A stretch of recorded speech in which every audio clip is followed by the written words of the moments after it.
Gutka cigarette alcohol ಬಾಯಿಗಾಕೋ ಮುನ್ನ ಈ ಸುದ್ದಿ ನಿಮಗೆ ಗೊತ್ತಿರಲಿ. ಯಾಕಂದ್ರೆ ಇನ್ಮುಂದೆ 18 ಅಲ್ಲ 21 ವರ್ಷದ ಒಳಗಿನ ವ್ಯಕ್ತಿಗಳು ಸಿಗರೇಟ್ ಮುಟ್ಟಂಗಿಲ್ಲ, ಎಣ್ಣೆ ಹೊಡೆಯಂಗಿಲ್ಲ.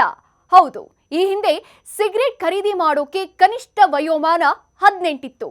ಈಗ ಅದನ್ನ 21ಕ್ಕೆ ಏರಿಕೆ ಮಾಡಿ ರಾಜ್ಯ ಸರ್ಕಾರ ಆದೇಶ ಹೊರಡಿಸಿದೆ. ಅಷ್ಟೇ ಅಲ್ಲ, ಯಾವುದೇ ಶಿಕ್ಷಣ ಸಂಸ್ಥೆಯ 100 ಮೀಟರ್ ಸುತ್ತಳತೆಯೊಳಗಿನ ಪ್ರದೇಶದಲ್ಲಿ ಬಿಡಿಯಾಗಿ ಅಥವಾ ಒಂಟಿ ಕಡ್ಡಿಯಾಗಿ ಸಿಗರೇಟ್ ಮಾರಾಟವನ್ನ ನಿಷೇಧ ಮಾಡಲಾಗಿದೆ. ಅಷ್ಟೇ ಅಲ್ಲ, ಇನ್ಮುಂದೆ ಸಾರ್ವಜನಿಕ ಸ್ಥಳಗಳಲ್ಲಿ ತಂಬಾಕು ಉತ್ಪನ್ನಗಳನ್ನು ಬಳಕೆ ಮಾಡಂಗಿಲ್ಲ. ಧೂಮಪಾನ ಮಾಡೋದು ಮತ್ತು ತಂಬಾಕು ಉಗಿಯೋದು ಕೂಡ ಮಾಡಂಗಿಲ್ಲ. ಮಾಡಿದ್ರೆ ಬರೀ 500 ಅಲ್ಲ 1000 ರೂಪಾಯಿ ದಂಡ ಫಿಕ್ಸ್ ಆಗಿದೆ. ಅಂಡ್ ರಾಜ್ಯದಾದ್ಯಂತ ಹುಕ್ಕಾ ಬಾರ್ ತೆರೆಯೋದು ಅಥವಾ ನಡೆಸೋದನ್ನು ಕೂಡ ಬ್ಯಾನ್ ಮಾಡಲಾಗಿದೆ. ಈ ನಿಯಮವನ್ನ ಉಲ್ಲಂಘಿಸಿದ್ರೆ 1 ವರ್ಷದಿಂದ 3 ವರ್ಷ ಜೈಲು ಹಾಗೂ 50,000 ರೂಪಾಯಿಯಿಂದ 1 ಲಕ್ಷ ರೂಪಾಯಿಗಳವರೆಗೆ ದಂಡ ವಿಧಿಸಲಾಗುತ್ತೆ.